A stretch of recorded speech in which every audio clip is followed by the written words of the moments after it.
Let's talk about crate training. I think that crate training is so important, and I have all kinds of free material out there for crate training as far as my schedule goes, the routines, how to do it, what to do with it. And I will, in the notes below, put a downloadable PDF so that you can download my schedule and routine. But I also have a crate training course that you can purchase as well and get more in-depth and detail and see how it's done as well. But I'm going to start from, if you have a puppy, you're bringing a puppy home and you're crate training. The biggest thing with puppies is we don't give them enough sleep, and they need to be sleeping about 75 to 85% of a 24-hour day, and we typically give them maybe 40% maybe. So even if you're home, your puppy needs to be in their crate and going through this schedule. This is not about you throwing them in a crate and leaving them all day and hope they make it. It's not about putting them in there at night and listening to them cry all night long. You've got to correct them crying. You've got to hit that crate. That's enough. You've got to be able to discipline them and let them know that that behavior is not okay, that they're safe and they're okay. And you're going to feed them in it. You're going to give them treats in it. You're going to train around it. You're going to be very purposeful and deliberate. It's not going to be this weird thing in the corner. It's that, nope, get in your house, go get in your room, and you're going to put them in there, and you're going to close the door. We're not going to, okay, only put them in there for 10 minutes and then let them out.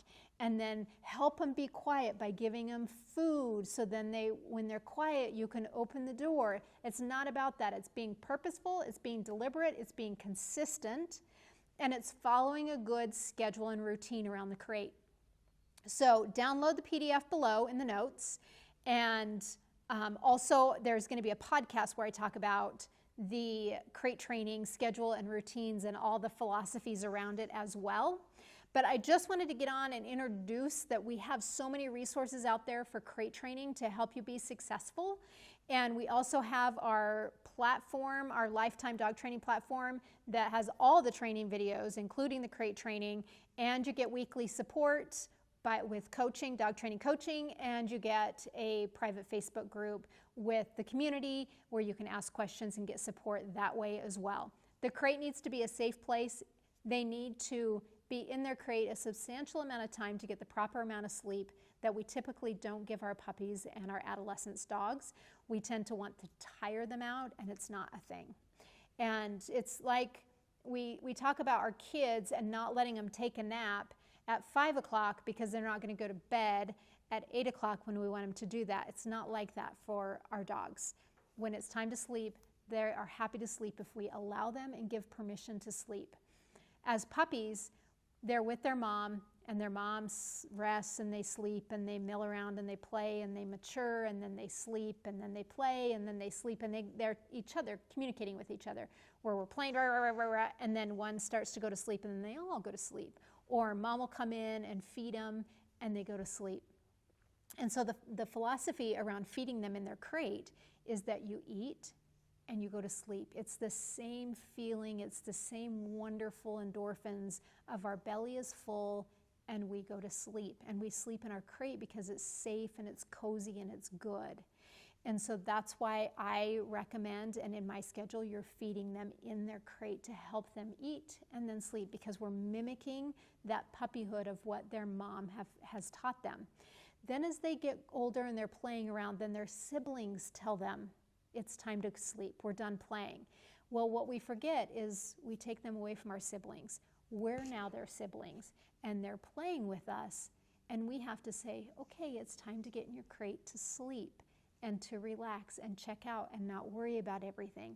So this crate training philosophy is all through the eyes of the dog, through their most developmental stages.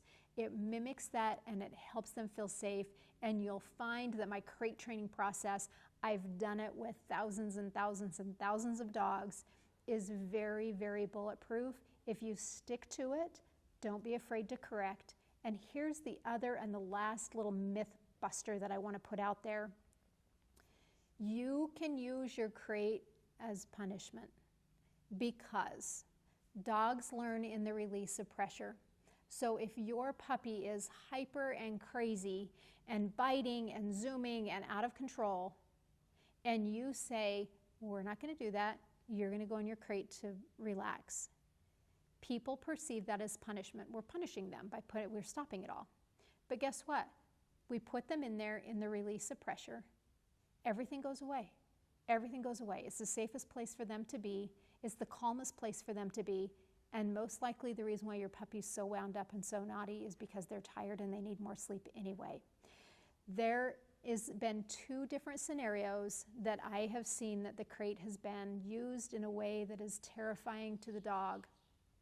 And one is, and I've had this a handful of times in my 20 plus years of training, is the dogs were in the crate and the owner had passed away and the dog was in there for a couple of days. So all their survival skills, all the things that they had to survive, they couldn't. They had no food, they had no water. All they had was shelter and a very scary situation. And then everything happens, emergency comes in, families come in, it's a very chaotic time, and the dog is pretty traumatized and that crate becomes a very negative thing. The other time that I have seen the crate become a very negative thing is, and this has only happened one other time, is the family's home got robbed. And the dog was in the crate, and I guess I shouldn't say robbed, their home got broken into, and the dog was in the crate, and the dog didn't feel safe in that scenario. Their place just got ransacked, and the dog didn't feel safe, and we had a hard time readjusting that dog back to a crate, and we actually never did, and we didn't need to. And so, but being to a state of either frustration or I don't know what to do, and using the crate to put your dog in to just disconnect, take a breather, is not a punishment. You're not putting your kids in timeout. We call it a punishment, and that's not the same philosophy, and it's not the same idea that we're doing with a dog. You have no emotion around it. You just take them and you put them in your crate, and you cover their crate up, and you walk away. So you're going to use your crate to help your dog settle. You're going to use the crate to, if you can't be with us kindly, then you can be in your crate. You're not going to have aggression around it. You're not going to discipline them in it. You're just simply putting them in their crate and not making a big deal about it. It's not a cage. It's not confinement. It's their room. It's their den. It's their house. So download the PDF. Let me know if you have any questions regarding crate training, and hop over to my crate training video, and you can get a lot more in-depth there on what exactly all that looks like at dogtraining360.com.